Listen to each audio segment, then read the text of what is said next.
सपना जा चुकी थी, लेकिन प्रोफेसर सावंत के दिल में तो जैसे समंदर की लहरें टकरा रही थी। मायूसी और निराशा के भंवर में डूबे हुए सपना के बारे में सोचते रहे। धीरे धीरे अतीत की यादों के चलचित्र उनके स्मृति पटल पर सजीव होने लगे। उस दिन प्रोफेसर सावंत एमए क्लास से बाहर आए ही थे कि कॉलेज के कैंपस में उन्हें सपना खड़ी दिखाई दी। वे उनकी ओर तेज कदमों से आगे बढ़ी। प्रोफेसर उसे कैसे भूल सकते थे? आखिर वे उनकी स्टूडेंट थी। उनके जीवन में शायद सपना ही थी जिसने उन्हें बहुत प्रभावित किया था। सफेद सलवार सूट और लाल चुनरी में वे भला के खूबसूरत लग रही थी। नजदीक आते ही सपना हाफते स्वर में बोली, गुड मॉर्निंग सर, कैसे हैं आप? Good morning. अच्छा हूँ, आप सुनाओ सपना, कैसी हो? प्रोफेसर ने हंसते हुए पूछा। अच्छी हूँ। कमाल है सर, आप तो मेरे नाम अभी भी याद है। सपना ने खुश होते हुए कहा, यू आर राइट सपना, लेकिन कुछ लोग ऐसे होते हैं जिन्हें भूलना आसान नहीं होता। प्रोफेसर जैसे अतीत की गहराइयों में खोने लगी।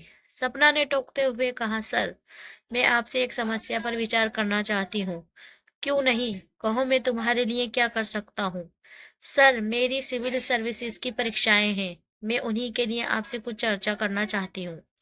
बड़ी खुशी की बात है, चलो डिपार्टमेंट में बैठते हैं, प्रोफेसर सावंत ने कहा। अंग्रेजी विभाग में सपना प्रोफेसर सावंत के पास की कुर्सी पर बैठी थी और वो गंभीर मुद्रा में नोट्स लिखने में व्यस्त थी। अचानक प्रोफेसर को अपने पैर पर पैर का स्पर्श महसूस हुआ। उन्होंने फौरन सपना की ओर देखा। वे अपनी नोटबुक में डिक्टेशन लिखने में व्यस्त थी। भावहीन गंभीर मुख मुद्रा सावंत को अपनी सोच पर पछतावा हुआ। ये बेख्याली में हुई साधारण सी बात थी। कुछ समय बाद प्रोफेसर सावंत ने उनका मोबाइल नंबर लेते हुए सपना ने अपने चिर परिचित अंदाज में पूछा, सर, फिर कभी आपको परेशान करूं तो आप बुरा तो नहीं मानेंगे? अरे नहीं, तुमको जब भी जरूरत हो फोन कर सकती हो, प्रोफेसर ने खुश होते हुए कहा। मुस्कुराती हुई सपना जा चुकी थी। प्रोफेसर सावंत को अपने कमरे में एक अनोखी महक अभी भी महसूस हो रही थी। उन्हें लगा शायद इस सुगंध का कारण सपना ही थी। प्रोफेसर फिर विचार श्रृंखला में डूब गए। लगभग 4 साल पहले एमए करके गई थी सपना। वे उसकी योग्यता और अन्य खूबियों से बेहद प्रभावित थे। वे यूनिवर्सिटी टॉपर भी रही थी। प्रोफेसर की 15 साल की सर्विस में सपना उनकी बेहद पसंदीदा छात्र रही थी। प्रोफेसर थे भी कुछ ज्यादा ही संवेदनशील और आत्म केंद्रित, हमेशा जैसे अपनी ही दुनिया में खोए रहते थे। लेकिन छात्रों में वे बड़े ही लोकप्रिय थे। लगभग 8-10 दिन बीते होंगे कि एक दिन शाम को सपना का फोन आ गया। प्रोफेसर सावंत की खूबी थी कि वे हमेशा अपने विद्यार्थियों की समस्याओं का समाधान करते थे। कॉलेज में अथवा बाहर, घर में वे हमेशा तैयार रहते थे। उन्हें खुशी थी कि सपना अपना भविष्य संवारने के लिए जी तोड़ मेहनत कर रही थी। 2 दिन बाद उनके मोबाइल पर सपना द्वारा भेजा एक एसएमएस आया। लिखा था, अगर आपको मैं एक पेन दूं तो आप मेरे लिए क्या संदेश लिखेंगे? Reply sir. प्रोफेसर ने ध्यान से संदेश पढ़ा। उन्होंने जवाब दिया, दुनिया में अच्छा इंसान बनने का प्रयास करो। यही तो उनका जीवन दर्शन था। इंसान हैवानियत की ओर तो तेजी से बढ़ रहा है, लेकिन उसकी इंसानियत पीछे छूटती जा रही है। भौतिकवाद की आंधी दौड़ में जैसे सब अपने जीवन मूल्यों और संवेदनाओं को व्यर्थ का कचरा समझ भूलते जा रहे हैं। उनका अपना जीवन इसी विचार पर तो टिका हुआ था। अड़चनों में संघर्षों के बाद भी सावंत अपने विचार बदल नहीं पाए थे। उनकी पत्नी स्नेहलता उनके विचारों से कतई सहमत नहीं थी। वे व्यवहारिक और सामान्य सोच रखती थी, जिसमें वे स्वयं हित से ऊपर उठने की ललक नहीं थी। प्रोफेसर का वैवाहिक जीवन बहुत संघर्ष में था। गृहस्थी की गाड़ी यूं ही घसीटती हुई चल रही थी। 36 साल की उम्र होने पर भी प्रोफेसर दुनियादारी से दूर रहते हुए किताबों की दुनिया में खोए रहना ही ज्यादा पसंद करते थे। नियति को भी शायद यही मंजूर था। सावन के बचपन, जवानी और युवा उम्र के सारे वसंत खाली और सूने सूने गुजरते गए। उन्होंने अपनों या परायों के लिए क्या नहीं किया। शायद इसे वे अपनी सबसे बड़ी पूंजी समझते थे। उन्हें पता था कि दुनिया वालों की नजर में वे अच्छे इंसान बन पाए थे, कारण अच्छे ही परिभाषा पर विवाह से ज्यादा जरूरी आत्मसंतोष का भाव था, जो दूसरों के लिए कुछ करने से पहले ही महसूस हो सकता है। कुछ दिन बीते होंगे कि सपना का फिर से फोन आ गया। अब तो प्रोफेसर सावंत को उसकी सहायता करना सुकून का काम लगता था, लेकिन एक बड़ी घटना ने उनके जीवन में तूफान ला दिया। एक दो दिन के बाद सपना का पहले वाला ही एसएमएस फिर आया कि मेरे लिए एक संदेश प्लीज। प्रोफेसर सोच में पड़ गए। सपना थी बेहद बुद्धिमान, शौक मिजाज और हंसमुख। मजाक करना उसकी आदत में शुमार था। पता नहीं उनको क्या सूझा, उन्होंने वह मैसेज जो का त्यों सपना को रिसेट कर दिया। थोड़ी देर बाद ही उसका उत्तर आया, I love you sir. Professor Sawant को अपने शरीर में 440 वोल्ट का करंट सा प्रभावित होता महसूस हुआ। उन्हें कल्पना नहीं थी कि सपना ऐसा संदेश उन्हें भेज सकती है। काफी देर तक वे सकते की हालत में सोचते रहे। फिर उन्होंने सपना को रिप्लाई किया, ये मजाक है या गंभीरता से लिखा है? सपना का जवाब आया, सर इसमें मजाक की क्या बात है, आप तो प्रोफेसर सावंत की हालत देखने लायक थी। ये सच था कि सपना उन्हें बहुत प्रिय थी, लेकिन उन्होंने उसे कभी प्रेम की नजर से नहीं देखा था। अब उन्हें बेचैनी महसूस हो रही थी। उन्होंने सपना को एक एसएमएस भेजा, आप लव की परिभाषा जानती हैं? प्रोफेसर सावंत के एसएमएस से के जवाब में सपना का रिप्लाई था, क्यों नहीं सर, प्रेम तो देने की अनुभूति है, कुछ लेने की नहीं। प्रेम में इंसान सब कुछ खोस कर भी खुशी महसूस करता है। लव तो सेक्रीफाइस है ना सर। क्या जवाब देते प्रोफेसर? उन्होंने इस बातचीत को यहीं विराम दिया और अपने कमरे में बैठकर अपना ध्यान इस घटना से हटाने का प्रयास करने लगे। न चाहते हुए भी उनके मस्तिष्क में वे संदेश उभर आता था। ये सच है कि कृत्रिम नियंत्रण से मानव मन की भावनाएं, संवेदनाएं सुप्त हो सकती हैं, लेकिन लुत्फ कभी नहीं हो पाती। जीवन का कोई विशेष क्षण उन्हें पुनः जागृत कर सकता है। प्रोफेसर के दिल में कुछ ऐसी ही उथल पुथल मच रही थी। उनकी समझ में नहीं आ रहा था कि यह सही है या गलत, नैतिक है या अनैतिक। कुछ दिन इसी कश्मकश में बीत गए। अगले सप्ताह अचानक सपना कॉलेज में दिखाई दी। उसे देखते ही प्रोफेसर सावंत को अपना सारा बनावटी कंट्रोल ताश के पत्तों की तरह ढहता महसूस होने लगा। आज उनकी नजर कुछ बदली बदली लग रही थी। क्या देख रहे हैं सर? अचानक सपना ने टोका। सावंत को लगा जैसे चोरी करते रंगे हाथों पकड़े गए हों। लड़खड़ाती जबान से बोले, कुछ नहीं, बस ऐसे ही। उन्हें लगा शायद सपना ने उनकी चोरी पकड़ ली थी। कुछ देर बाद सपना बोली, सर पेपर में आपका लेख पढ़ा, अच्छा लगा। मैं और भी पढ़ना चाहती हूँ प्लीज। अपनी लिखी कोई पुस्तक दीजिए ना। एक लेखक के लिए इससे अच्छी और क्या बात हो सकती है कि कोई प्रशंसक उसकी रचनाओं के लिए ऐसी उत्सुकता दिखाए। उन्होंने फौरन अपनी एक पुस्तक सपना को दे दी। उनकी नजर अब भी सपना को निहार रही थी। सपना पुस्तक के पन्नों को पलट रही थी तो सावंत ने हिम्मत जुटाते हुए पूछा, उस दिन तुमने मेरे साथ ऐसा मजाक कैसे किया? सपना, वे मजाक नहीं था सर, आप ऐसा क्यों सोचते हैं? सपना ने जवाब में सवाल किया, क्या किसी से प्रेम करना गलत है? मैं आपसे प्रेम नहीं कर सकती? प्रोफेसर हड़बड़ाकर बोले, वे सब तो ठीक है सपना, लेकिन क्या मैं गलत नहीं हूँ? मैं तो शादीशुदा हूँ, ये सही नहीं होगा क्या? मैंने ये कब कहा सर कि आप मुझसे प्रेम कीजिए? मुझे आप अच्छे लगते हैं, इसलिए मैं आपको चाहती हूँ। आपसे प्रेम करती हूँ, लेकिन आपसे कोई उम्मीद नहीं करती सर। सपना ने दृढ़ता से कहा। सावंत को अपना सारा ज्ञान व अनुभव इस युवती के आगे बौना महसूस होने लगा।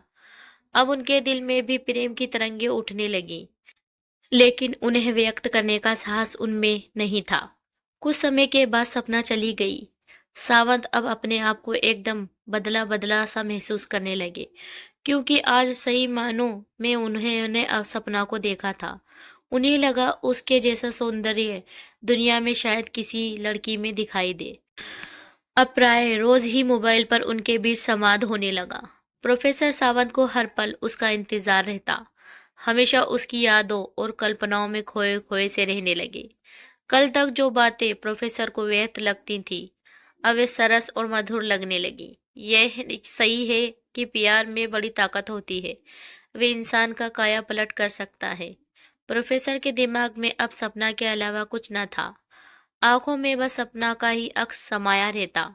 जहां भी जाते बाजार में उन्हें वे सब चीजें आकर्षित करने लगती, जिन्हें देखकर उन्हें लगता कि सपना के लिए अच्छा गिफ्ट रहेगी। कभी ड्रेस तो कभी कुछ। अनायास ही वे बहुत कुछ खरीद लाते।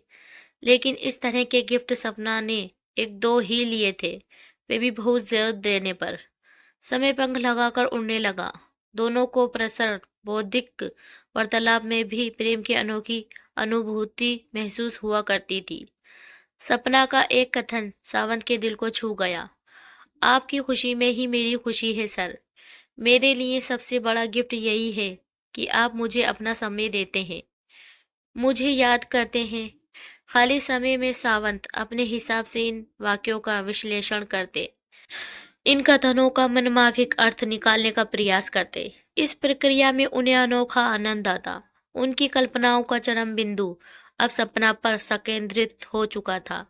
लेखन का प्रेरणा स्रोत अब सपना ही थी, लेकिन यह जीवन है जिसमें विचित्रताओं का ऐसा घालमेल भी रहता है जो अक्सर संशय की स्थिति उत्पन्न करता रहता है। उस दिन सावंत अपने विभाग में बैठे थे कि अचानक सपना आ गई। इस तरह बगैर किसी सूचना के उसे अपने सामने खड़ा देख प्रोफेसर बहुत खुश हुए। सपना से वे आज बहुत कुछ कहने के मूड में थे। सपना बहुत खुश लग रही थी। दोनों के बीच बातचीत चल ही रही थी कि अचानक सपना ने अपना हैंडबैग खोलकर एक कार्ड प्रोफेसर के सामने रखा। पहले उन्हें लगा शायद किसी पार्टी का निमंत्रण कार्ड है, लेकिन कार्ड पर नजर पड़ते ही उन पर शॉक्ड हुआ। वे सपना का वेडिंग कार्ड था। सपना अनुरोध करते हुए बोली, सर आप जरूर आइएगा। आपके बगैर मेरी शादी अधूरी है। आप मेरे सबसे करीबी हैं, इसलिए मैं स्वयं आपको निमंत्रित करने आई हूँ। सावंत अपने होठों पर जबरन मुस्कान लाकर कृत्रिम खुशी जाहिर करते हुए बोले, हाँ हाँ क्यों नहीं, मैं अवश्य आने का प्रयास करूंगा। सपना हंसते हुए बोली, नहीं सर, मैं कोई बहाना सुनना नहीं चाहती। आपको आना ही पड़ेगा। आखिर आप मेरा पहला प्यार हैं। प्रोफेसर सावंत ने कोई जवाब नहीं दिया। पल भर में उनके अरमान मिट्टी में मिल गए थे। नैतिकता अनैतिकता के सारे प्रश्न जिनसे वे आजकल जूझते रहते थे, अब एकांत व्यर्थ हो गए। सूनी जिंदगी की बेड़ियां उन्हें वापस अपनी ओर खींचती हुई महसूस होने लगी। मृग मरीचिका से उपजी हरियाली की उम्मीद एकाएक घोर सूखे अकाल में तब्दील हो गई। सपना जा चुकी थी। प्रोफेसर अपनी कुर्सी पर सिर टिकाए आंखें मूंदे सोचते रहे। उन्हें यही लगा जैसे सपना वाकई एक स्वप्न थी, जो कुछ दिनों की खुशियों के लिए ही उनकी जिंदगी में आई थी। समय की त्रसादी ने फिर उनकी जिंदगी को बेजार बना दिया था। उन्हें लगा गलती सपना की नहीं, उनकी ही थी, जिन्होंने प्रेम की पवित्र भावनाओं को समझने में भारी भूल कर दी थी। उन्हें अपना समस्त किताबी ज्ञान अधूरा महसूस होने लगा। अचानक पीरियड की बजी घंटी ने उनकी तरंदा टूटी। वे सुखद ख्वाब से वापस यथार्थ में लौट आए। अनमने भाव से वे क्लासरूम की ओर बढ़ गए, लेकिन उनका मन आज पढ़ाने में नहीं था। शाम को घर आकर वे भी उदासी के आलम में ही खोए रहे। उनकी पत्नी स्नेहलता ने उनके ब्रीफ केस में रखा सपना की शादी का कार्ड देख लिया था, इसलिए कॉफी पीते हुए पूछने लगी, क्या आपकी फेवरेट सपना की शादी हो रही है? आप तो इस शादी में जरूर जाओगे। सावंत को लगा जैसे किसी ने उनके जले घाव पर नमक छिड़क दिया हो। उन्होंने कोई जवाब नहीं दिया। स्नेहलता के साथ रहकर अपने वैवाहिक जीवन में सावंत ने कभी स्नेह का अनुभव नहीं किया। इस समय उसकी मुख मुद्रा से साफ झलक रहा था कि जैसे सपना की शादी का कार्ड उसके लिए खुशी के खजाने की चाबी जैसा था। विरक्त भाव से स्नेहलता ने कार्ड को एक तरफ पटकते हुए कहा, बहुत सुंदर है। सावंत अब भी चुप रहे। उन्होंने जवाब देने का उपक्रम नहीं किया। स्नेहलता ने फिर पूछा, आपको तो शादी में जाना ही होगा, भला आपके बगैर सपना की शादी कैसे हो सकती है? स्नेहलता के चेहरे पर मंद हंसी थिरक रही थी। प्रोफेसर उठकर अपने कमरे में चले गए। 2 दिन बाद सपना की शादी थी। उन्होंने शादी में ना जाने का फैसला किया। सपना की शादी हो गई। अब वे जल्दी से सब कुछ भुला देना चाहते थे। उनका मन अभी बेचैन और विचलित था, लेकिन धीरे धीरे उन्होंने अपने को संयत कर लिया। स्नेहलता के व्यंग्य बाण अब भी जारी थे। दिन बीतने लगे। सावंत ने अब अपना मोबाइल नंबर भी बदल लिया था। कारण पुराने मोबाइल से सपना की यादें इस कदर जुड़ी थीं कि उन्हें देखते ही उनके दिल में हुक सी उठने लगती थी। आज सावन घर में अकेले थे। मैडम किटी पार्टी में गई थी। अचानक दरवाजे की घंटी बजी। सावन ने दरवाजा खोला तो देखा कि सामने सपना खड़ी थी। उसको सामने देखकर प्रोफेसर सावंत अचंभित रह गए। मुंह से एक शब्द भी ना फूट सका। सपना ने मुस्कुराते हुए कहा, इजाजत हो तो अंदर आ जाऊं सर। सावंत एक तरफ हटकर खड़े हो गए। हड़बड़ाते हुए वे कुछ ना कह सके। सपना ड्राइंग रूम में बैठी थी। संयोग से इस समय नौकरानी भी नहीं थी। दोनों अकेले थे। सपना ने ही संवाद प्रारंभ किया। आखिर आप नहीं आए ना सर। मैंने आपका कितना वेट किया। नहीं, ऐसी बात नहीं है सपना। दरअसल मैं व्यस्तता के चलते आना ही भूल गया था। हाँ सर, ये तो सही है। आप मुझे क्यों याद रखेंगे, लेकिन मैं तो आपको एक पल के लिए भी नहीं भूल सकती हूँ। एहसास है आपको? सपना की बातों को सावंत समझ नहीं पा रहे थे। और सुनाओ, कैसी हो? कैसी रही तुम्हारी शादी? प्रोफेसर सावंत ने विषय को बदलते हुए कहा, शादी? शादी तो अच्छी ही होती है सर। शादी को होना था सो हो गई। बस सपना के जवाब का ऐसा लहजा सावंत को अखाड़ने लगा। उत्सुकतावश उन्होंने पूछा, ऐसा क्यों कहती हो सपना? क्यों ना कहूँ सर, ये शादी तो एक औपचारिकता थी।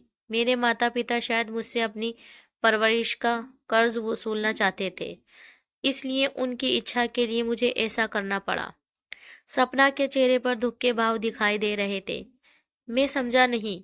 सपना ने चौंकते हुए पूछा, दरअसल मेरे पापा के ऊपर ससुराल वालों का लाखों रुपये का कर्ज था, जिसे सूद सही चुकाने के लिए ही मुझे बलि का बकरा बनाया गया।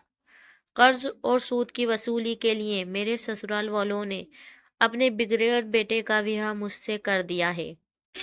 अब तो मेरे सारे अरमानों पर पानी फिर गया है। तो क्या तुम इस शादी के लिए सहमत नहीं थी? प्रोफेसर ने बेसब्री से पूछा। नहीं, बिल्कुल नहीं।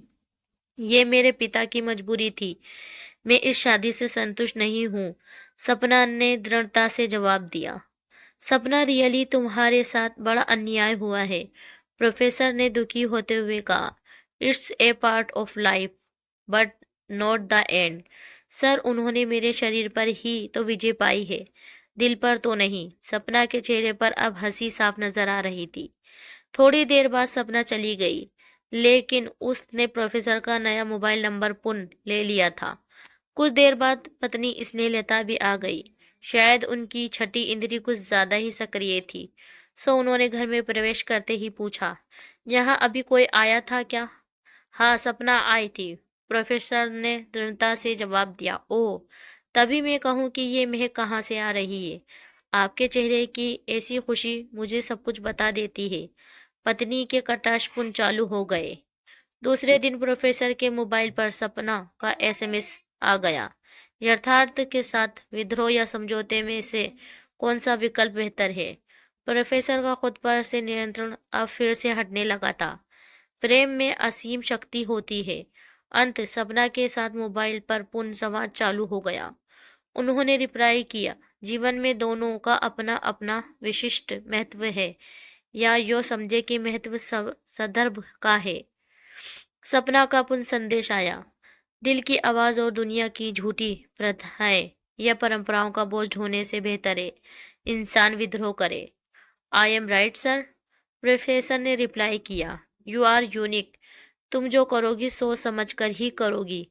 पता नहीं सपना को उनका जवाब कैसा लगा, लेकिन उन दोनों का मेल जोल बढ़ता गया। वे सिविल सर्विसेज की तैयारी के सिलसिले में अक्सर कॉलेज आया करती थी। प्रोफेसर को उसके हाव भाव या व्यवहार से कहीं न ही लगता था कि उनकी नई नई शादी हुई है। वे तो जैसे अपने मिशन की सफलता के लिए पूरी गंभीरता से जुटी पड़ी थी। सपना की मेहनत रंग लाई। सिविल सर्विसेज में उसका चयन हो गया। सावंत की खुशी का ठिकाना नहीं रहा।